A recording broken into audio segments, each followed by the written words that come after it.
It's too late. You'd better change back into your work clothes. No point in getting a good dress dirty. Kanaya, go downstairs.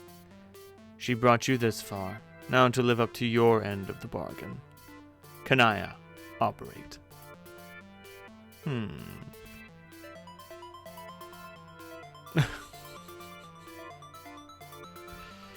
Splorch. Kanaya, capture log that thing. You secure the matriorb through your chastity modus, safe and sound. You will serendipitously discover the key to unlock this card when and only when you are ready to use this item, and not a moment before. Look at this mess, all this blood and sunlight stirring bright feelings within you. You often fantasize about being a true rainbow drinker from your literature. It would be a life of darting between the shadows of persecution and being misunderstood, and of romance.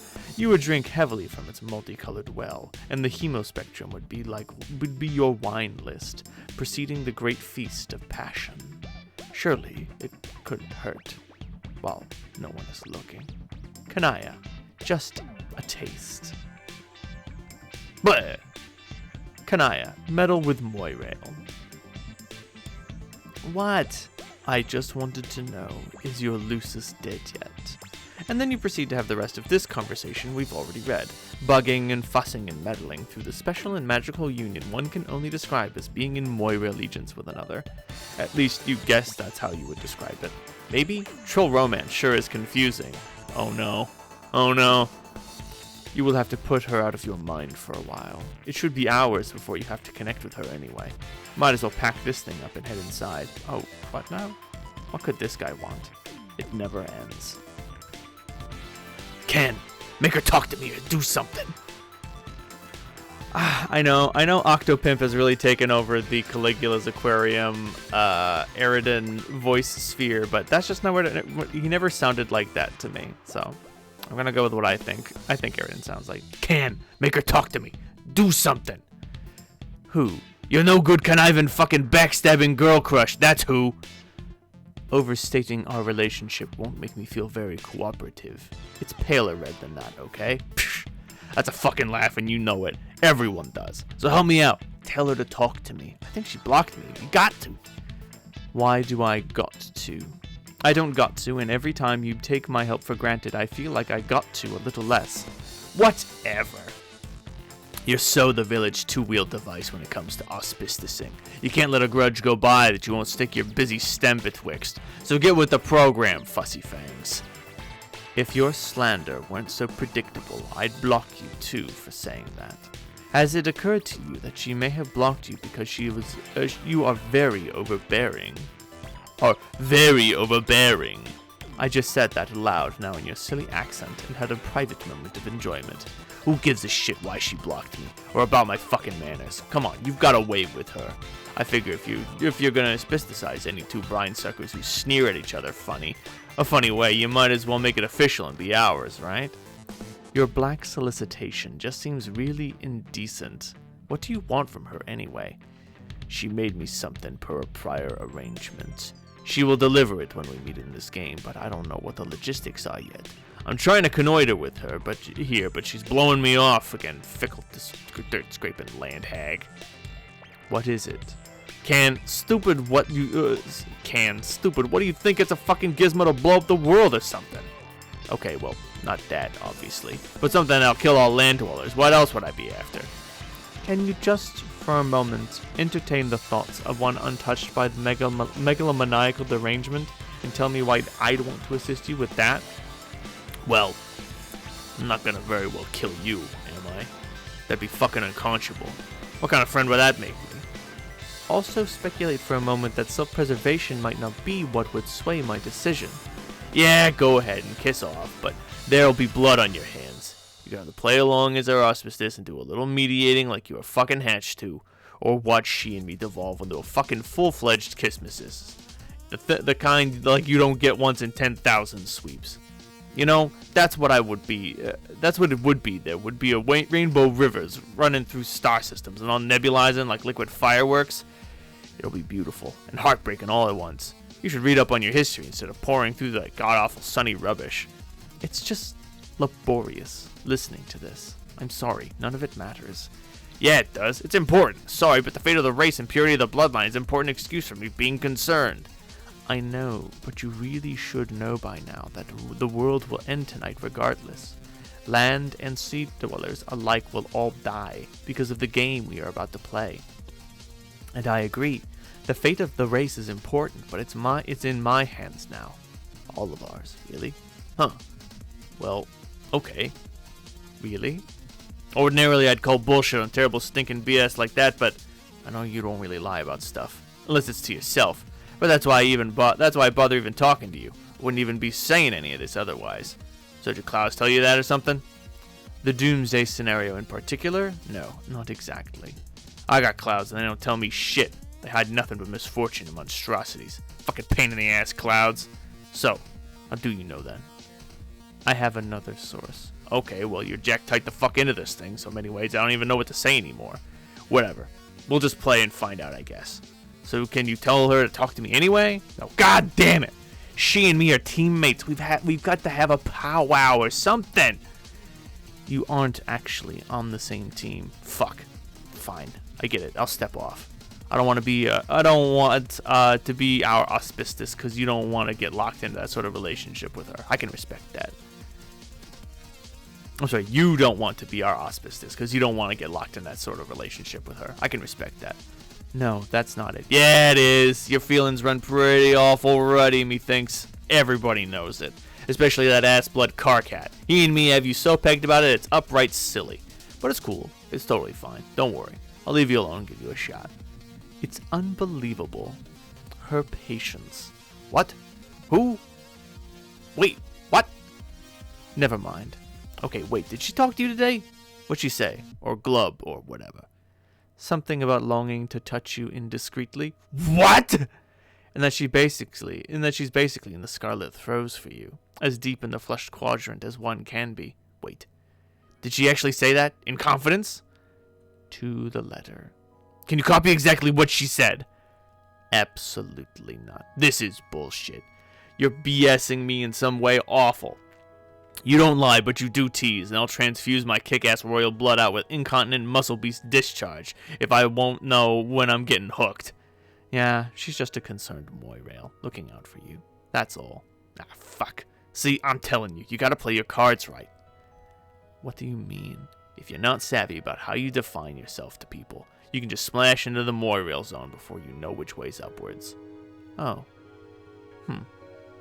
It's hard. What? Being a kid and growing up. It's hard. And nobody understands. Caligula's aquarium ceased trolling Grim Auxilia tricks.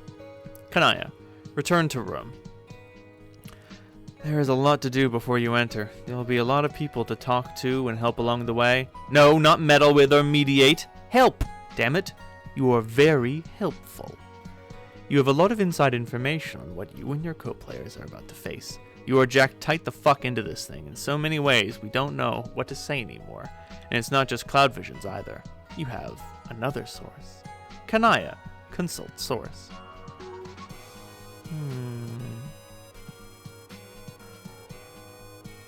In one dream, the clouds pointed you to the address of a server hidden in an obscure pocket of realm unknowable to mortals.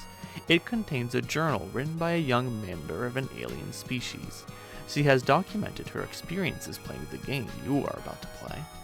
You can only assume this took place a long time ago. This race is likely ancient, preceding yours by millions of sweeps, maybe billions.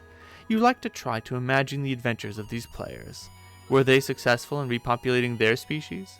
Did they manage to protect their matriorb and hatch a new mother grub?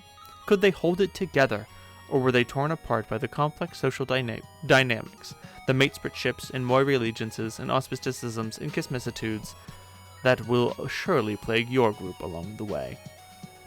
You have little doubt they succeeded with flying colors. You have little doubt their victory was because of their leader, a great heroine, the Tentacle Therapist. From what she recorded, it seems the group had very little knowledge of what they were getting into, and yet they appeared to have been the only of their kind to have risen to the challenge in a session stacked heavily against them. You are convinced her leadership was the difference. It would be nice to have the chance to talk to her. Alas, she's likely been dead for millennia. Only the incomplete record of a long-forgotten quest remains. On the other hand, if you were to discover her quest ended in failure, it might be somewhat disillusioning. But that thought never crossed her mind. Tavros, enter. Having narrowly dodged obliteration, you take your place as the page of breath in the land of sand and zephyr. Tavros, go outside and look at what I built for you. You're going to flip. Okay. Oh no, the windmill!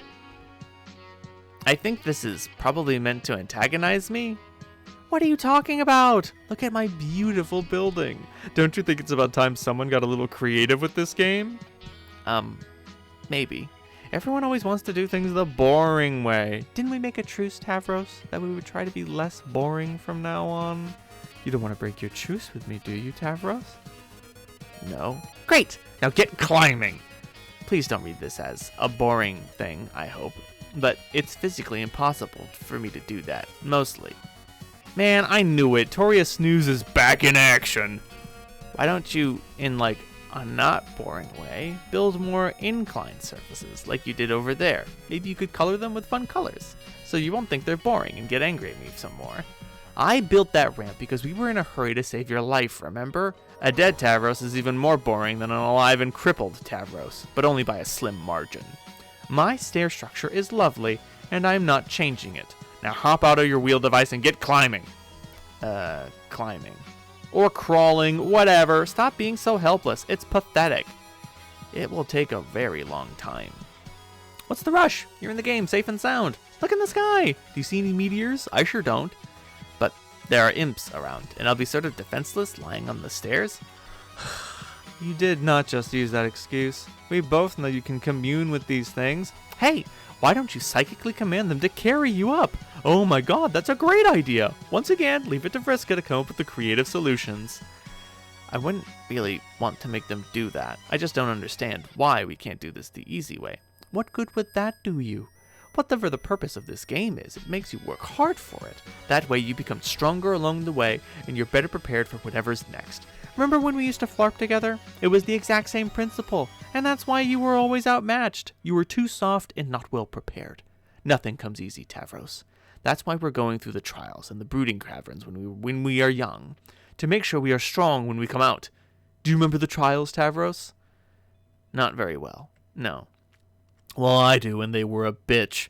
But now that I think about it, it would make perfect sense if your trials were really easy by some mistake. That's why you're such a soggy, phlegmy sponge, and why you got picked by such a sad, frail little Lucis.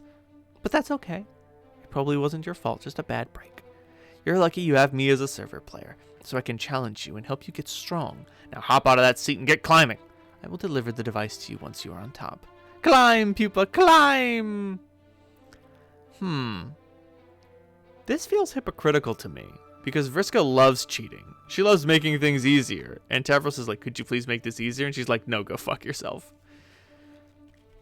Maybe I should ask Tinkerbell about this. He's really smart, now that he can talk. No, you don't need help from your lame bull fairy. He's only holding you back. He's my friend. God, pathetic. This is getting frustrating. Why did I have to get stuck with the cripple? Just my luck. Do you have any idea how inconvenient this is? Do you have any sympathy for what I'm dealing with here? You're so inconsiderate. You just sit there looking smug. It's infuriating to look at you. You haven't even thanked me, or apologized for that matter. Thanks, Vriska, for saving my, life. It sure was brave and heroic and pretty of you. Also, I'm sorry from the bottom of my nook. Seriously, how hard would that have been? Okay, thanks, I guess, but sorry for what? For being crippled, you asshole! You want me to apologize for being paralyzed? Yes, say you're sorry.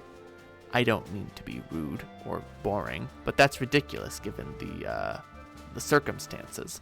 Bullshit, it's something called basic decency and civility, you fudge-blooded boar. Now get down on your useless wobbly knees and apologize. No, I don't want to. Apologize, pupa. Apologize! Say you're sorry for being a cripple. Whee! Tavros, summon Rufio. Now she's done it. She's awoken the mighty inner fury that is Rufio! But unfortunately, Rufio is not real. He's imaginary, a fake, like a made-up friend, the way fairies are. You continue to be sad and alone. Vriska, whee!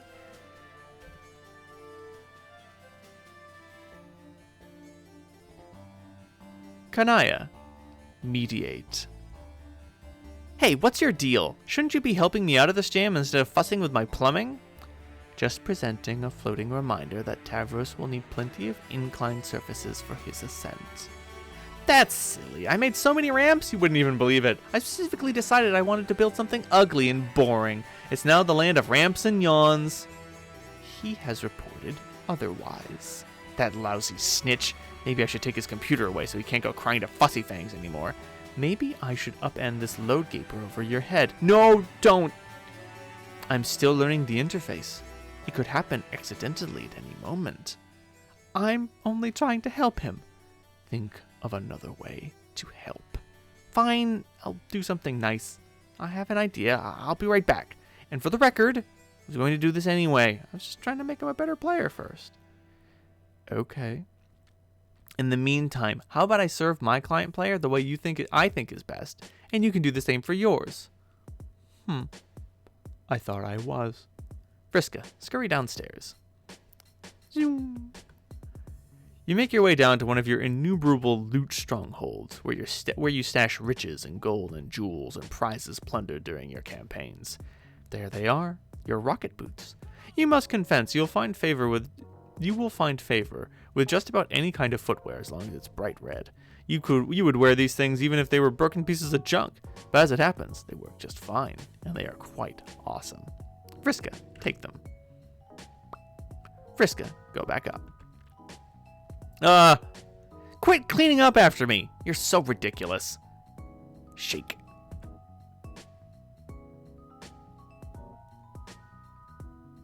Pushoos! Vriska, send code. Tavros, alchemize. Fly, pupa! Fly. And again, in time. Tavros, lead fearsome entourage into ruins. Commune. Tavros, confer with teammate. Yes, another piece fits.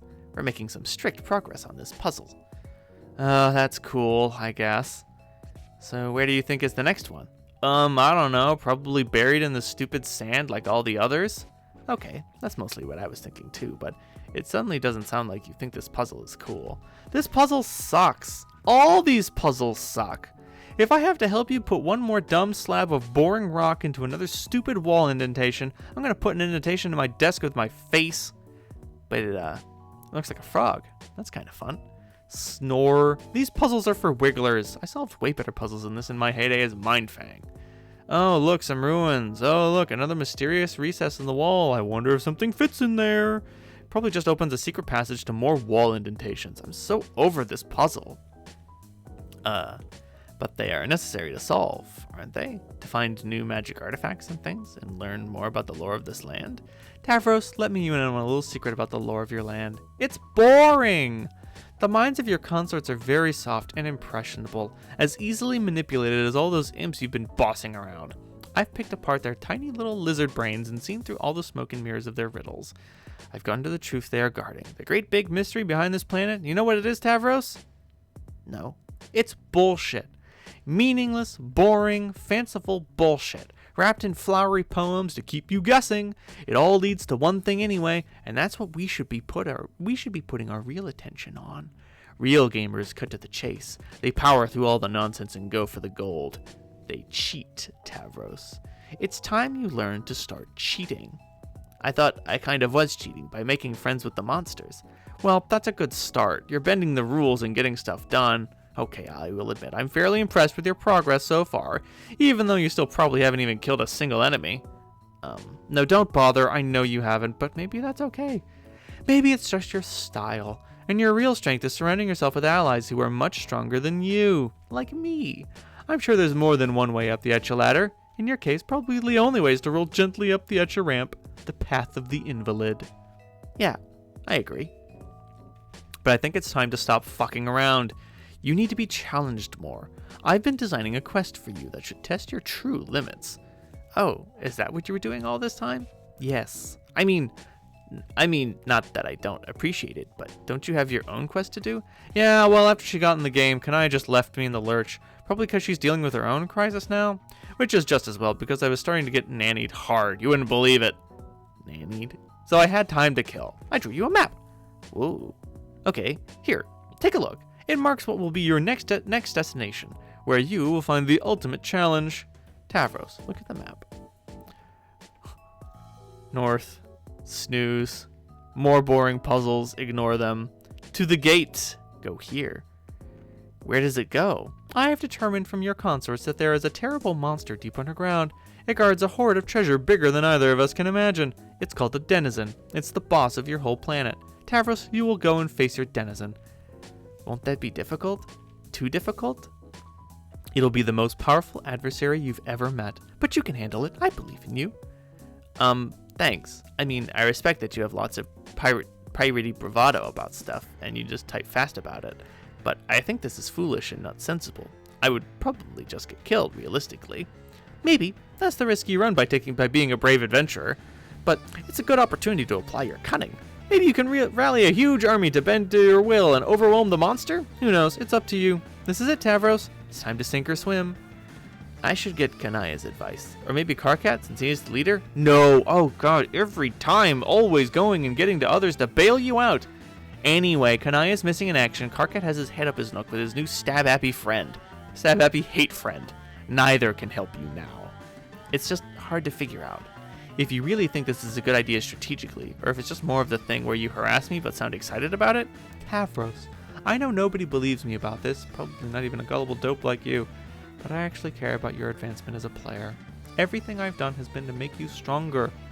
Okay, I still don't know what to believe about that. Ugh, you are useless!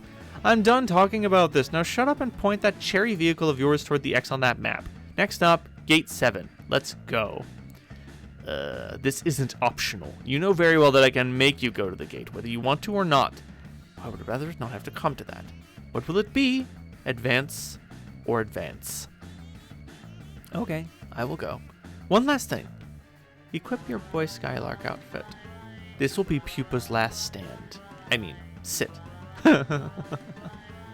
Tavros, point cherry vehicle towards X on map. Crash. You proceed through what seems to be your second gate into the land of maps and treasure. The thief of light lies in wait. So, yeah. She was lying to him. It's his second gate, not his seventh. He's not going to face the Denizen. He's going to visit her. Vriska, wake up. Oh my, it appears Pupa Pan himself has flown through your window while you were asleep. How exciting. Surely he is here to take you away on the adventure of a lifetime. He is more dreamy and heroic than you could ever have imagined. But what's this? It seems the legendary Boy Skylark has misplaced his shadow. He's looking everywhere for it, but to no avail. He's having a devil of a time, but with being paralyzed from the waist down and all, he clearly needs your help. Vriska, help Pupa find his shadow. Pupa, you are a silly goose. Your shadow's been trapped underneath your useless torso the whole time. Honestly, where else would it be, you stupid sack of shit? Of course, the secret to reuniting with your shadow is to get up and walk around and play and dance and frolic. Your shadow will surely join in the gaiety, but it appears Pupa has lost the use of his legs. There'll be no frolicking in this young man's future unless... Vriska, apply special stardust. Everyone knows that just a pinch of special stardust along with a happy thought will allow any boy to get up and walk again. Everyone knows this because it's a classic tale, Pupa Pan. It's in the classic tale, Pupa Pan. Young Pupa flies through the window of a fairy girl's respite block, falls on the floor, and has trouble getting up like an enormous pansy. The fairy girl then helps him walk again, and in return he teaches her to fly, even though she probably already knows how to fly because she's a fairy. Then fly off out of her window together, and have magical adventures for many sweeps thereafter. To be honest, you hardly know a damn thing about Pupa Pan, but you do not care. Pupa remains as pathetic and useless as ever. The stardust did nothing.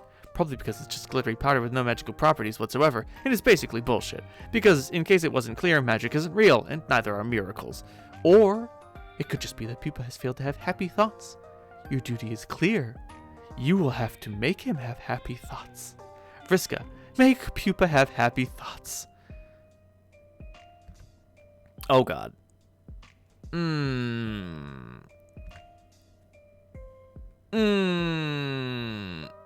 Dump. Manipulate.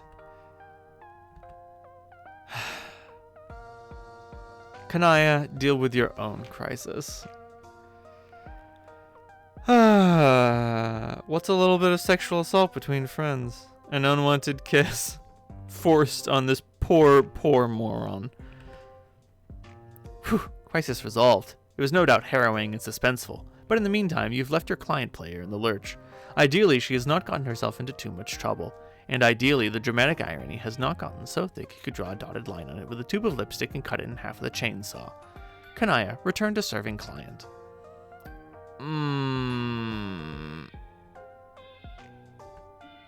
So that's why she had you make this dress for her? And you just went along with it like a sucker? You're such an idiot. There, sweetheart. Kanaya, it's hard. Being a kid and growing up. It's hard, and nobody understands. Try to understand. The problem is that when the subject of troll romance is broached, our sparing human intellects instantly assume the most ingratiating posture of surrender imaginable. But we will do our best to understand regardless. Humans only have one form of romance, and though we consider it a complicated subject spanning a wide range of emotions, social conventions, and implications for reproduction, it is ultimately a superficial slice of what trolls consider the full body of romantic experience. Our concept of romance, in spite of its capacity to fill our art and literature and to rule over our individual destinies like little else, is still just that, a single linear concept. A concept usually denoted by a singular symbol. Heart. Troll romance is more complicated than that. Troll romance needs 4 symbols. Their understanding of romance is divided into halves and have to gain, producing 4 quadrants: the flushed quadrant, the colliginous quadrant, the pale quadrant, and the ashen quadrant. Each quadrant is grouped by the half they share, whether horizontally or vertically, depending on the overlapping properties one examines. The sharpest dichotomy from an emotional perspective is drawn between red and black. Red romance comprises the flushed feelings, and the pale quadrants. It is a form of romance rooted in strongly positive emotions. Black romance, with its colliginous and ashen quadrants, is rooted in the strongly negative. On the other hand, the vertical bifurcation has to do with the purpose of the relationship, regardless of the emotions behind it. Those quadrants which are concupscient, the flushed and colliginous, have to do with facilitating the elaborate reproductive cycle of trolls. Those which are conciliatory, the pale and ashen, would be more closely likened to a platonic relationship by human standards. There are many parallels between human relationships and the various facets of troll romance. Humans have words to describe relationships of a negative nature, or of a platonic nature. The difference is, for humans, those relationships would never be conceptually grouped with romance at all. Establishing those sorts of relationships for humans is not driven by the same primal forces that drive our tendency to couple romantically. But for trolls, those primal forces involve themselves in the full palette of these relationships, red or black, torrid or friendly. Trolls typically feel strongly compelled to find balance in each quadrant, and seek gratifying relationships that each describes. The challenge is particularly torturous for young trolls, who must reconcile the wide range of contradictory emotions associated with this matrix, while understanding the nature of their various romantic urges for the very first time. Of course, young humans have this challenge too, but for trolls, the challenge is fourfold. Examine the flushed quadrant. Aww. When two individuals find themselves in the flushed quadrant together, they are said to be matesprits. Matespritship is the closest parallel to the human concept of romance trolls have. It plays a role in the troll's reproductive cycle, just as it does for humans. This is pretty obvious. Not much more needs to be said about this. We'll just move right along. Examine the colliginous quadrant. When a pair of adversaries delve into this quadrant, they become each other's kismisses. As one of the concupscient quadrants, it plays a role in procreation as well. There is no particularly good human translation for this concept. The closest would be an especially potent arch-rivalry. For instance, human players would never be able to adequately diagnose the relationship between the queen and her archagent, but troll players could immediately place this as a dead ringer for kismicissitude. They would think we are all pretty stupid for not getting it, and they would be right. Trolls have a complicated reproductive cycle. It's probably best not to examine it in much detail. They need to seek out concupscient partners. The need to seek out concupscient partners comes with more urgency than typical reproductive instincts. When the Imperial drone comes knocking, you had better be able to supply genetic material for each of his filial pales. If you have nothing to offer, he will kill you without hesitation. The genetic material, without going into much detail, is a combinative genetic mix from the matesprit and Kismis's pairs respectively. The pales are all offered to the mother grub, who can only receive such pre-combined material. She then combines all of it into one incestuous slurry and begins her brooding. This doesn't mean the initial combination was for naught, however. In the slurry, more dominant genes rise to the fore, while the more recessive find less representation in the brood. Especially strong matesprit and Kismis's pairings yield more dominant genetic material. The more powerful the complement or potent the rivalry, the more dominant the genes. Troll reproduction sure is weird. We all take a moment to lament how pedestrian the human reproductive system is, and further lament that the phrase incestuous slurry is not a feature more of common parlance in human civilization. Examine the Ashen Quadrant. This quadrant involves a particular type of three-way relationship of a black romantic nature. Falling on the conciliatory side, it has no bearing on the reproductive cycle, except for indirect ramifications. When two trolls are locked in a feud or some otherwise contentious relationship, one can intervene and become their auspicious. The auspicious mediates between the two, playing the role of a peacekeeper, preventing the feud from boiling over into a fully colliginous rivalry. Since such lesser feuds are quite common among trolls, there is often a significant need for auspicizing parties. Without them, too many ashen feuds would become colliginous, and begin to conflict with exclusive Kismis's relationships, leading to a great deal of social complexity and sore feelings, even more so than black romance usually involves. Without auspisticism, the result would be widespread black infidelity. The relationships each quadrant describes tend to be malleable, if not volatile, especially on the concupscient half, where more torrid emotions reside. It doesn't take much to flip a switch and transmute black rom feelings to red rom, or the opposite way. In many cases, one party will have red feelings while the other has black, but it will often be the case that one party's feelings will swap to match the other's, since there is no quadrant which naturally accommodates such disparity. But thereafter, it's not uncommon for the two to toggle between red and black in unison now and then. These scenarios naturally result in both red and black infidelities. This sort of relationship volatility is why conciliatory relationships are an important part of troll romance. An auspicious can stabilize particularly turbulent relationships. If the auspicious fails to mediate properly or has no interest in the role, or perhaps has different romantic intentions, him herself altogether, then the relationship often quickly deteriorates into one of an especially hostile and torrid nature. There are many outside factors and influences tugging and pulling these relationships in different directions, and unlike humans who have a very orderly, simple, straightforward romantic relationships without exception, trolls exist in a state of almost perpetual confusion and generally have no idea what the fuck is going on. Being confused by troll relationships is one thing we have in common, though. Examine the Pale Quadrant. This quadrant presides over Moirail allegiance, the other conciliatory relationship. A reasonable human translation would be the concept of a soulmate, but in a more platonic sense, with a more specific social purpose. Trolls are a very angry and violent race. Some are more hot-tempered and dangerous than others, to the extent that if left to their own devices they would present a serious threat to society, or even to themselves. Such trolls will have an instinctive pale attraction to a more even-tempered troll, who becomes their Moirail. The Moirail is obliged to pacify the other, to function as the better half. The two partners in a strong pale relationship will serve to balance and complement each other's emotional profiles, and thus allow their other relationships to be more successful. It's often ambiguous, especially among young trolls, whether a bond formed between an acquaintance is Moira allegiance, or the usual variety of platonic involvement. Furthermore, a romantic intentions of a more flush nature can often be mistaken for paler leanings, much to the frustration of the suitor. But some pale pairings, as the one above, will be strikingly obvious to all who know them. And yet, others will seem to have been hatched for each other. Wait, more troll romance exposition, please. God, you just can't get enough of this now, can you? That would have been a great point for a transition out of this illustrated sociological study, but okay, if you insist. Now, see what's going on here it's perfectly simple.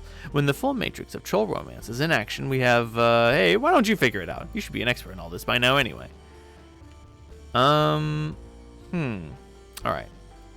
Moirails, volatility, auspicious, but, there's a complication here.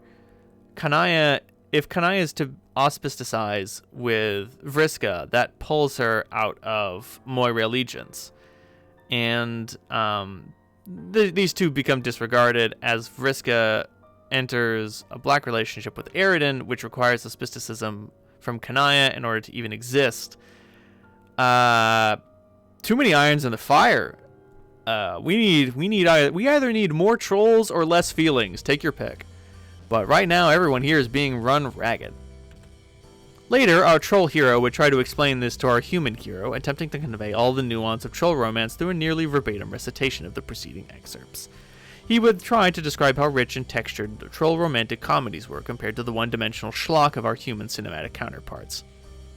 He would barely scratch the surface of troll Will Smith's virtuosity with the delicate lattice of troll romance, as he would assist the bumbling, fudge-blooded troll Kevin James through the interwoven minefield briar patch of red rum and black rum entanglements, all the while sifting through his own prickly romantic situation and ultimately learning the true meaning of hate and pity. But would they succeed before the Imperial drone came knocking with his thirsty pails? At the ready? Yes, they would. But John didn't understand any of this because he's a moron, and he just wouldn't shut up about his awful bullshit Earth movies. He would just go on and on about that garbage. But if there was one theme to be hammered through his thick skull, it would be the troll's cultural preoccupation with romantic destiny. Yes, the romantic landscape is rife with false starts, miscues, and infidelities, red and black, but every troll believes strongly that each quadrant holds one and only one true pairing for them, and it is just a matter of time before the grid is filled with auspicious matchups through the mysterious channels of troll serendipity. In short, their belief is that for each quadrant there exists a pair of triad of trolls somewhere in the cosmos that were made for each other. Wow, another great transition. You wonder if it will stick this time. You have no choice but to take a stab at the rare and extremely dangerous 2x transition combo. Attempt 2x transition combo. Looks like it worked. So who's this guy anyway?